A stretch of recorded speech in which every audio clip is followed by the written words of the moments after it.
Dear Heidi, welcome.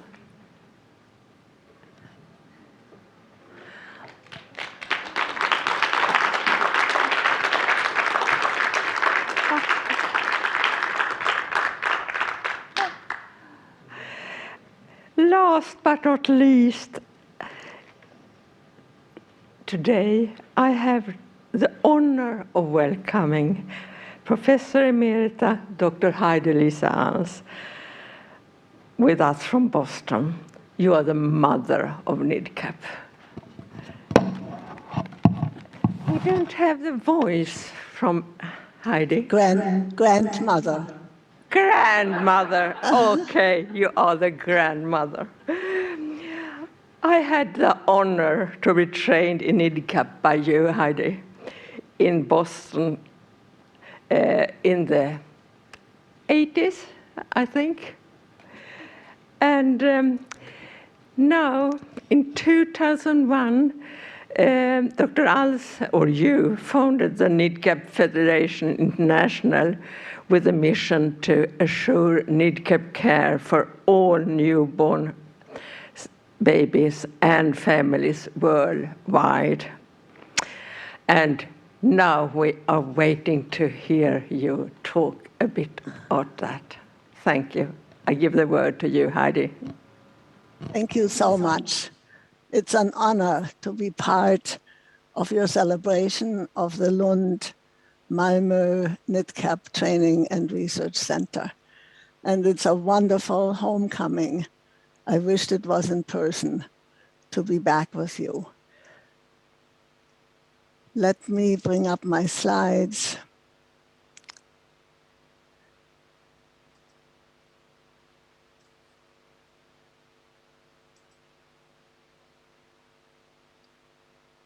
View. Slideshow. I hope you can see the slides. Yes? No? Yes, good. I see your slides. Okay, great. So Stina, when she invited me, gave me the task to speak about the importance of always together. Sorry. And what that means in terms of the newborn individualized developmental care and assessment program. So being part of your ultra early intervention conference that's known and valued worldwide at this point, to being part of the conference that focuses on the epigenetic science of evaluating what nurturing care can mean and what also its absence can mean, while celebrating the inauguration of the new training center is truly an outstanding pleasure for me. The obligatory, I don't have any conflicts of interest, and I hope to be as well balanced as I can be, and if possible, evidence-based. Each infant is an opportunity for rebirth of the parent, for rebirth of the caregivers, and for rebirth of all of those who have the good fortune to meet the newborn baby. As you know only too well, the pandemic and the armed conflicts around the world, just looking at the two most severe ones since the pandemic's onset, are making it abundantly clear that newborns and their parents belong together, physically, emotionally, from whenever birth may occur, and the way I look at it, at least into the fourth trimester.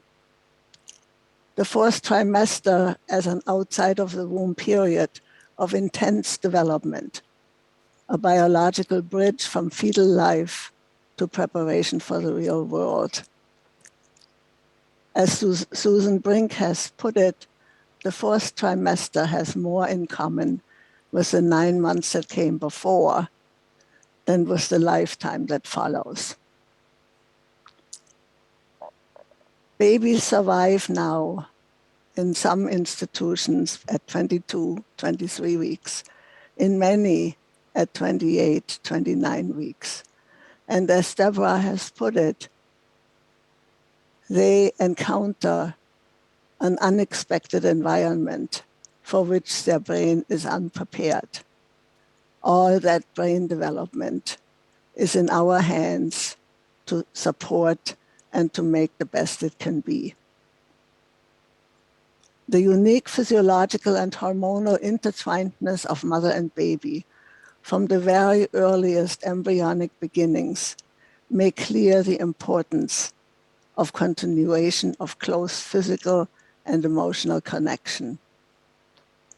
I love this Japanese print that shows the indulgence, the celebration of pregnancy as these women are together sharing, pampering themselves and each other. It's in such stark contrast to what our young women do nowadays. They work until the minute the water breaks.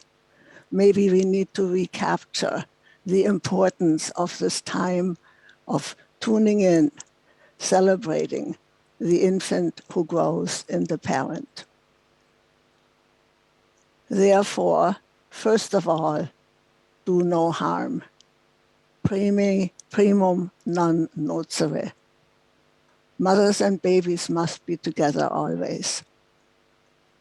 The preterm infant only survives through the feat of human ingenuity represented in the NICU and neonatal intensive care, which simultaneously present such a violation of the immature brain's expectation.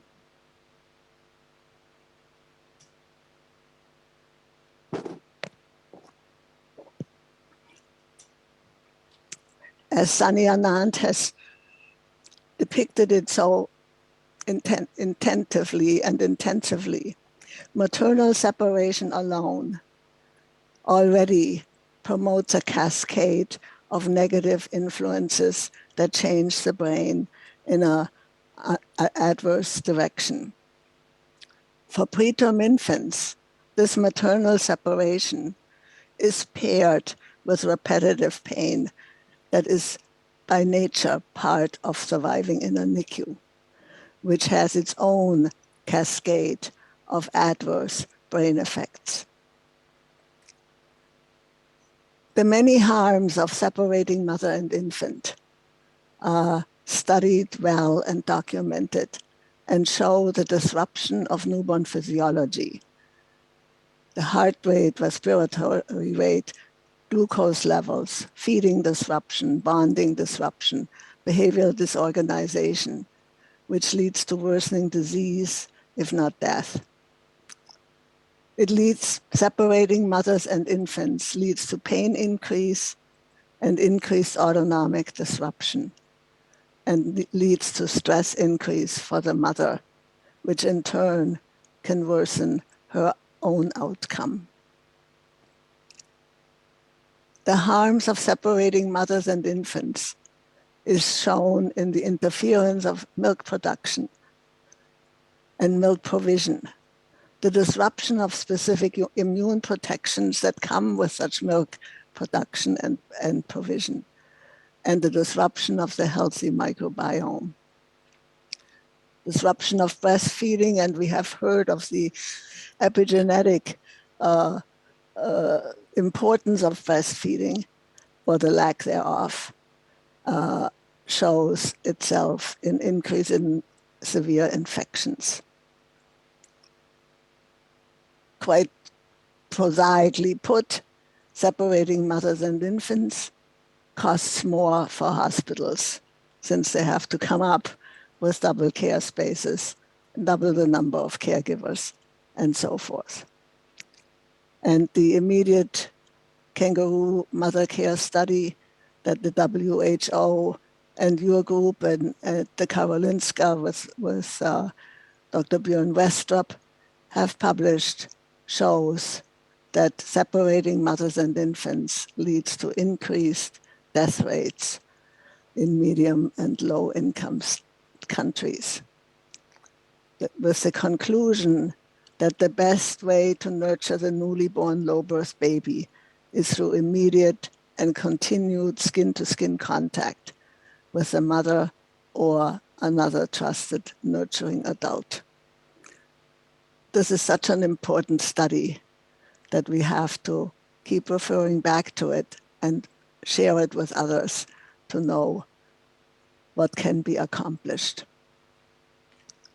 The many harms of separating mothers and infants in times of war and armed conflict have similarly shown how detrimental that separation can be, or how protective the presence of the parent, despite the horrendousness of war and armed conflict, is. As Anna Freud and Dorothy Burlingham in 1944 have described in the Second World War, that those newborns and infants and young children who had the opportunity and the good fortune to have parents or nurturing other adults with them, that developed into healthy adults, while the children who had to manage on their own had much poorer outcomes. And there are much more modern studies that show this at the biological and varying levels. The many harms of separating mothers and infants show us here in the Afghanistan, in the takeover by the Taliban, babies who lost their mothers in the attacks on the maternity hospital. Babies, preterm babies, who were rescued to a children's hospital bomb shelter, and they survived. Their mothers did not. And in the Ukraine, as we all know only too well and experience every day when we listen to our news, babies in basements that serve as bomb shelters in maternity hospitals, or evacuated to a children's hospital, similarly as in Afghanistan. Yet the harm also spreads to the staff and other caregivers when we separate mothers and infants. The relentless witnessing of the infant's unassuaged pain is too much for any adult. With the many signals the baby gives us, with his face, with his hands, his feet, his shoulders, that all express the pain and discomfort the baby feels. Seeing this day in and day out, no matter how well-intended the caregiver is, seeing and witnessing the infant moving from acute to chronic pain and ultimately to resignation, inevitably leads to caregiver burnout and depression. As Bessel van der Kolk told us, and as we have heard today in the excellent epigenetics study presentations, the body keeps the score. And it's the baby's body that keeps the score, and the parent's body, and the caregiver's body, whom we haven't studied enough. Each baby has a voice, and each baby's voice deserves to be heard. NIDCAP, as Deborah Bühler already pointed out, stresses the individuality of the baby. It stands for Newborn Individualized Developmental Care and Assessment Program. Each baby's behavior expresses that baby's current brain function. The baby's behavior is always available to be observed, and it therewith has to be our guide for structuring the environment, timing and structuring our interaction, and our care. It behooves us to study the language of the baby. Otherwise, we will be poor communicators and responders. And we can study the language of the baby when we look at the communication channels that the baby uses all the time. At the core of the baby, the autonomic system, around it, the motor system, and around it, the state organization. These systems stand in continuous mutual interaction with one another and support one another when development proceeds smoothly. And they in turn stand in continuous interplay with the environment. And the environment can support this subsystem interplay, or it can stress it. So what is the baby telling us autonomically with its breathing, with its color, and with his visceral system? What is the baby telling us through his motor system, through the tone fluctuations from hypertonic to flaccid, through his postures, extensor postures, or midline, smooth, self-soothing regulation postures and movements? What is the baby telling us through his state and attention system, through the range of states the baby achieves in interaction with us, or when on his own, or in certain environments? What is he telling us through the robustness of these states, or their fragility, and the transition patterns, rapidly oscillating or smoothly moving from one to the other?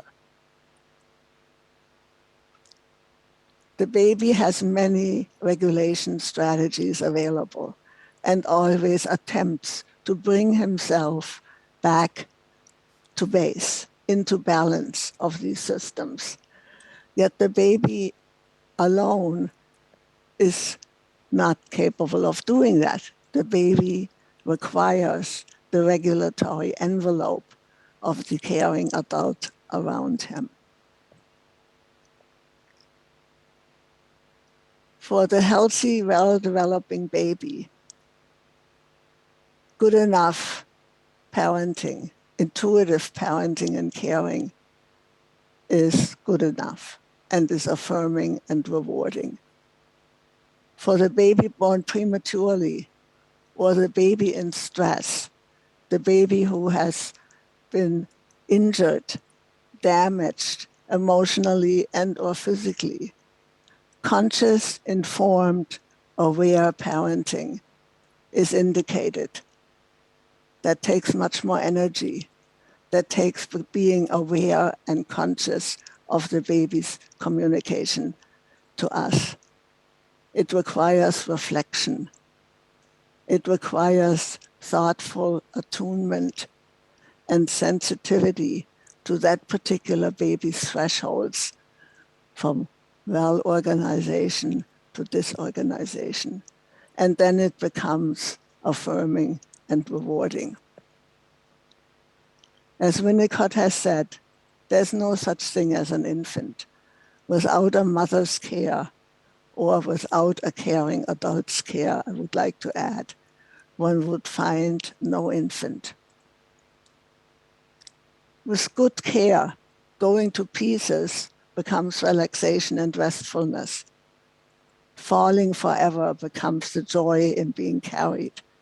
And dying, dying, and dying becomes the delicious awareness of being alive. Relaxation and restfulness, the joy in being held and carried, and the delicious awareness of being alive.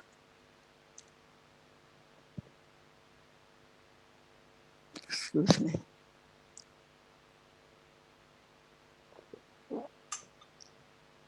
Parents and their designated support persons must be integrated into all infant care settings as critically necessary and essential.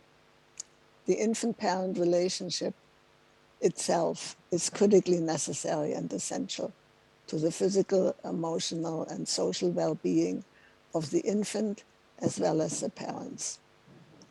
As the EFCNI Silke Mader's group has said, infants and parents must be assured of zero separation at all times. NIDCAP studies that have started early in the first 48 hours of the infant's admission to the nursery have shown that the young infants, those in need of ventilation, have significantly fewer days on the ventilator, oxygen days, fewer days of garage feeds, lower severity of lung disease, lower incidence of IVH. They gain weight better, they grow better, and they can leave the hospital earlier in better shape. These studies also have shown that the neurobehavioral functioning of these infants is much improved compared to those who receive traditional care at 2 weeks, 9 and 12 months, and now out to 8 years.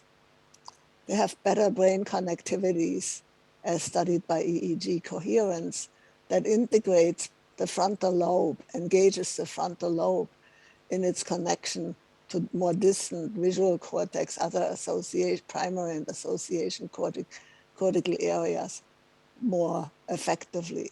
The frontal lobe, so important for us as humans to plan, to integrate, to inhibit impulsive actions. The frontal lobe that we see on our television screens in great danger with all that war and conflict we see. In my book, that's all poorly nurtured frontal lobe development. We see better MRI, measured with MRI, better brain structure in these babies who receive NIDCAP care, and their parents' confidence and competence is improved. I want to just show you briefly one of my favorite tests that looks at the school-age child and that really taps into what you may call executive function, that frontal lobe function of seeing the bigger picture and inhibiting, reacting to small components. This Ray Ostery's complex figure test has at its core this rectangle that is dissected by vertical, horizontal, and diagonal axes. And in front, it has a triangle. And then it has a number of details that fill the inside and are attached to the outside. The child is asked to copy this figure with the model in front of him. And as you can see, this child, it's from a control group of AGA, healthy, low-risk preterm infants. Yes, he sees the triangle, he sees the rectangle, and he sees the triangle, and he can copy that. Yet he started here with detail, and he seriated this detail along the page. Compared to this child who gets the overall gestalt and shows the vertical, horizontal, diagonal axes and has all the much of the detail outside and inside well aligned.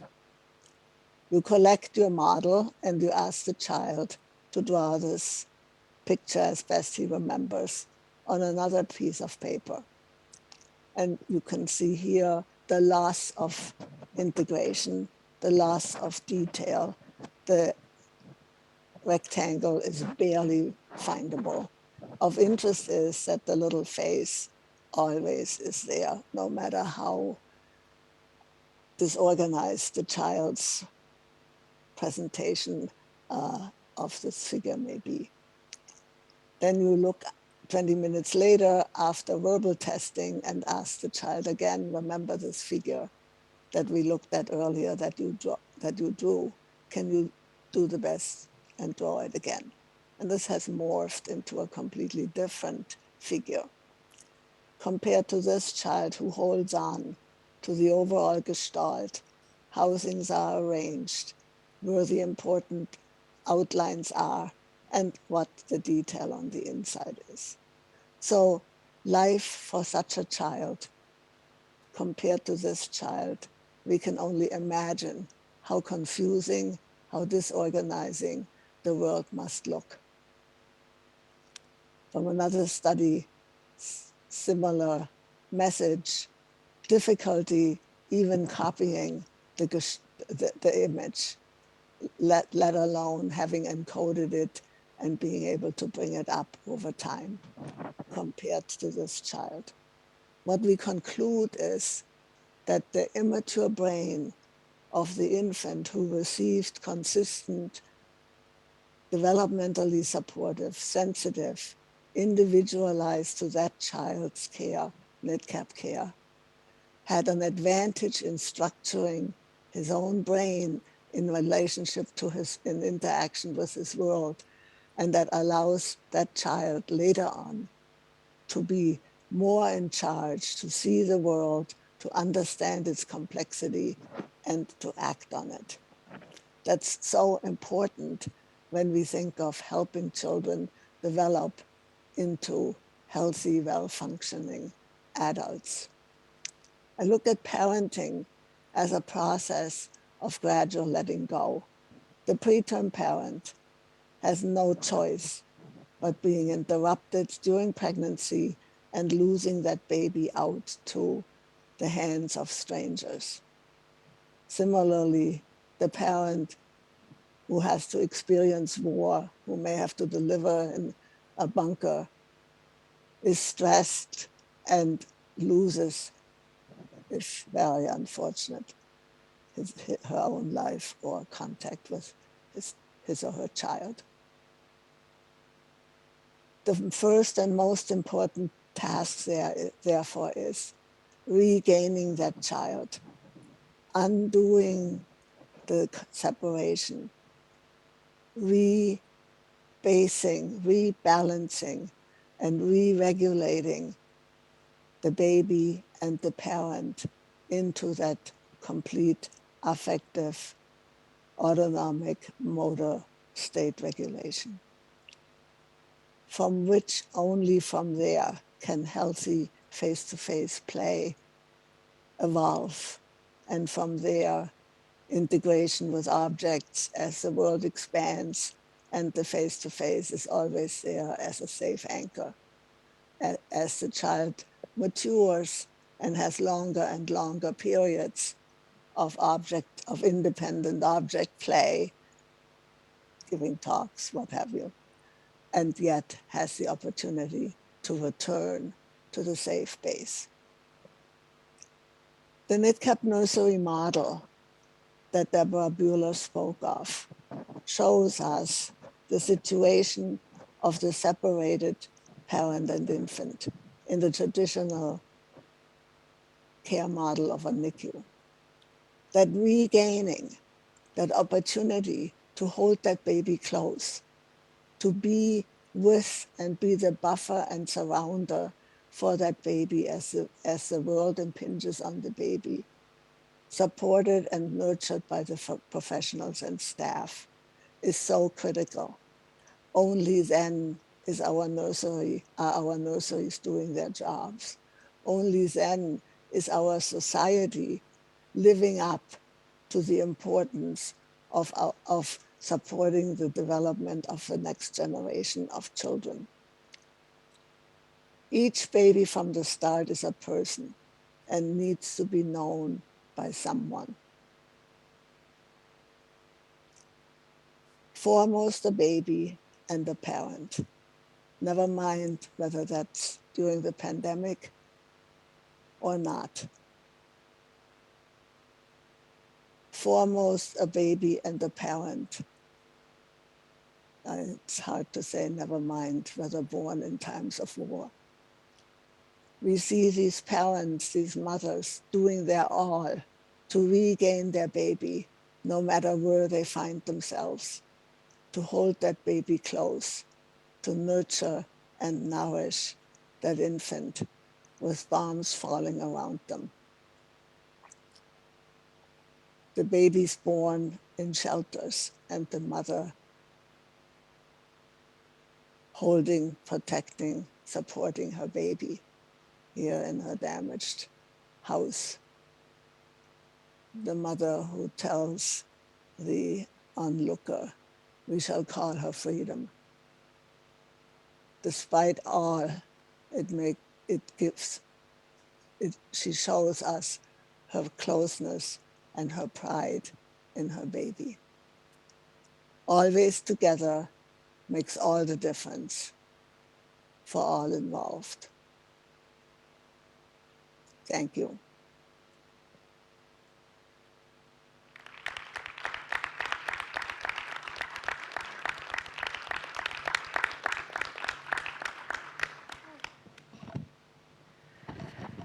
Thank you so much for this presentation about babies, families' situation nowadays in our world and for the future.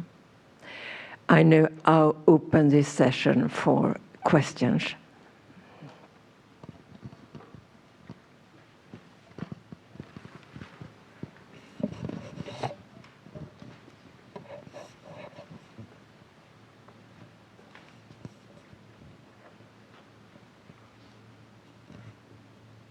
Thank you very much for this lecture. I didn't want it to stop ever.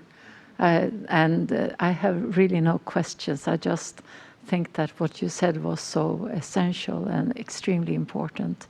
Everything. Thank you.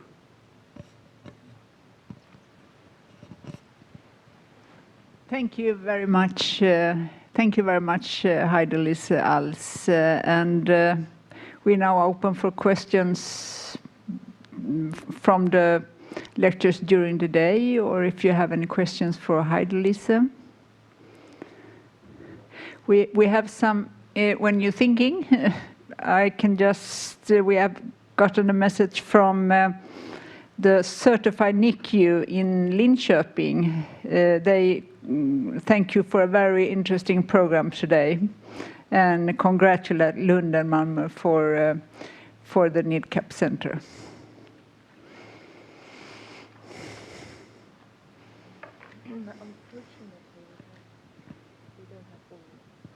All the speakers, all the digital speakers are not online. Deborah, Eva, and Heidi are online, if you have any questions. So, if not, I guess it's been a very long day. I guess you're all tired. And thank you, Heidelise. We have now reached... You need to think about that it's 40 seconds delay. So yeah, it's 40 seconds delay. Okay. We have to transform ourselves to the other side of the world. It takes 40 seconds today.